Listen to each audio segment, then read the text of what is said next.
Hello viewers, Rafi in front of you, welcome to my channel. Viewers, আজকের ভিডিওতে আমি কথা বলবো স্যামসাং এর ফোল্ডিং ফোন নিয়ে, যেটা স্যামসাং ওদের SDC 2018 ইভেন্টে এই ফোল্ডিং ফোন নিয়ে কিছু কথা বলেছিল। তো চলুন শুরু করা যাক।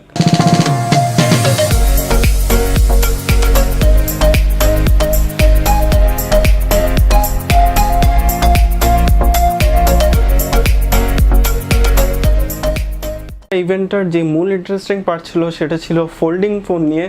ইয়েস, ওরা ওদের ফার্স্ট ফোল্ডিং ফোনটা রিভিল করেছিল, যেটা যদিও বা এখন রিলিজ হবে না, 2019-এ রিলিজ হতে পারে, বাট ওরা প্রপারলি ফুল জিনিসটা এক্সপোজ করে না। ওরা বলছিল যে ওদের কিছু লিমিটেশন আছে, বা এখন এক্সপোজ করে দিলে পরে আর কিছু থাকবে না দেখানোর মতো, এরকম কিছু ইস্যু থাকতে পারে, সেজন্য ওরা মেবি পুরো ফোনটা এক্সপোজ করে নেয়। ফোনটা একটা কেসের ভিতরে ছিল, যার কারণে প্রপারলি সব কিছু বোঝা যাচ্ছিল না। তাছাড়া স্টেজ লাইটিংটা অনেক ডার্ক ছিল, স্টেজ লাইটিংটা ওরা চেঞ্জ করে দিয়েছিল, যার কারণে তেমন একটা বোঝা যাচ্ছিল না। বাট এতটুকু বোঝা যাচ্ছিল যে ফোনটা একটা কেসের ভিতরে এবং ফোনটা একটা ফ্লেক্সিবল ফোন। আপনি পকেট থেকে ফোনটা বের করে বইয়ের মতো খুললে এটা ট্যাব হয়ে যাবে, যেটার ডিসপ্লে সাইজ হচ্ছে 7.3 ইঞ্চের, এবং এটা আবার ফোল্ড করলে আবার আপনার ফোন হয়ে যাবে। বাট কেন জানি মনে হচ্ছে যে এই ফোনটা একটু মোটা হতে পারে। তাছাড়া এটা একটা ফ্ল্যাগশিপ গ্রেড ফোন হতে পারে, অবশ্যই ফ্ল্যাগশিপ গ্রেড ফোনই হবে, বাট কেন জানি মনে হচ্ছিল যে ফোনটা খুবই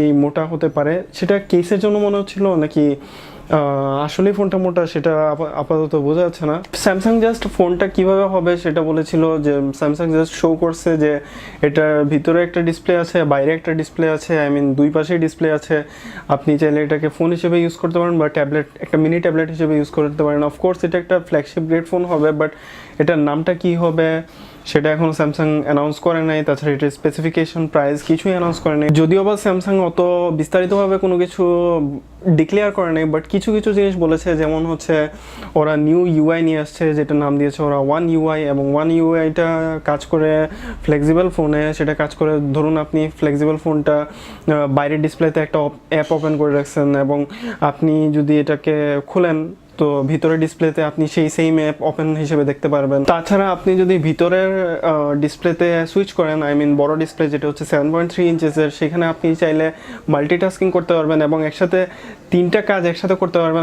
3 উইন্ডোজ একসাথে ওপেন করে রাখতে পারবেন, বা তিনটা অ্যাপ একসাথে ওপেন করে রেখে তিনটা কাজ একসাথে করতে পারবেন, যেটা অনেক ইন্টারেস্টিং একটা ফ্যাক্ট। তাছাড়া গুগলও ফোল্ডিং ফোনকে সাপোর্ট করবে, এটাও অ্যানাউন্স করা হয়েছে। এই ইভেন্টটাতে ওরা ডিসপ্লে নিয়ে কথা বলেছিল, বিভিন্ন রকম ডিসপ্লে লাইক অ্যামোলেড আর সুপার অ্যামোলেড, তাছাড়া বিভিন্ন রকমের infinity display, U infinity, V infinity, O infinity বা নিউ ইনফিনিটি ডিসপ্লে নিয়ে। তাছাড়া ওরা বলেছিল যে ওদের যেসব মিড রেঞ্জ ফোন আসবে আগামীতে, সেগুলোতে এইসব ইনফিনিটি ডিসপ্লে ইউজ করা হবে, like U infinity, V infinity যেখানে, বা ও ইনফিনিটি যেখানে মিড রেঞ্জ ফোনগুলোতে ইউ শেপের বা ভি শেপের নচ থাকবে। তাছাড়া ও ইনফিনিটি ডিসপ্লেতে একটা ওইটা মূলত হচ্ছে ইন ডিসপ্লে ক্যামেরাটা, ফ্রন্ট ক্যামেরা, ওইটা মূলত ও ইনফিনিটি ডিসপ্লে ওরা বলছে ওইটাকে। তো ইউ ইনফিনিটি, ভি ইনফিনিটি, ও ইনফিনিটির তো নচ আছে। তাছাড়া ও ইনফিনিটিতে ওইটা নচ বলা যায় না, ওইটা মূলত ডিসপ্লের মধ্যে ফ্রন্ট ক্যামেরা। তাছাড়া নিউ ইনফিনিটি ডিসপ্লেতে কোনো রকমের কোনো নচ থাকতেছে না, সেটা পুরোটাই একটা ইনফিনিটি ডিসপ্লে। তো এটাই ছিল মূলত infinity display, infinity U, infinity V, infinity O, এবং infinity flex display, infinity flex display যেটা থাকবে স্যামসাংয়ের ফোল্ডিং ফোনগুলোতে। এবং আমার একটা জিনিস মনে হচ্ছে, যেটা যে যখন এটা ফোল্ড করা হয়, ফোল্ড অবস্থায় থাকে, তখনের স্ক্রিনের বেজেলগুলো অনেক বড় বড় বা মোটা মোটা মনে হচ্ছে। তাছাড়া যখন এটাকে ওপেন করা হয়, তখন যে বড় ডিসপ্লেটা থাকে সেটার আশেপাশের বেজেলগুলো একটু ছোট মনে হচ্ছে। তো এটা কি কেসের কারণে মনে হচ্ছে নাকি অন্য কোনো কারণে? তাছাড়া এটা ঠিক ভালোভাবে বোঝাও যাচ্ছে না, কেননা লাইটগুলো অনেক ডিম করা হয়েছিল সেহেতু। সো ভিউয়ার্স, আজকে ভিডিও এতটুকুই। আশা করি আপনাদের ভিডিওটা ভালো লাগছে। যদি ভিডিওটা ভালো লাগে থাকে তাহলে প্লিজ লাইক করুন, শেয়ার করুন, আপনার ফ্রেন্ডসদেরও জানিয়ে দিন যে স্যামসাংয়ের ফ্লেক্সিবল ফোনটা খুব সুন আসছে, 2019-এ হতে পারে। এবং চ্যানেলটা সাবস্ক্রাইব করে ফেলুন এরকম আরও অনেক ইন্টারেস্টিং ভিডিওর জন্য। Thanks for watching.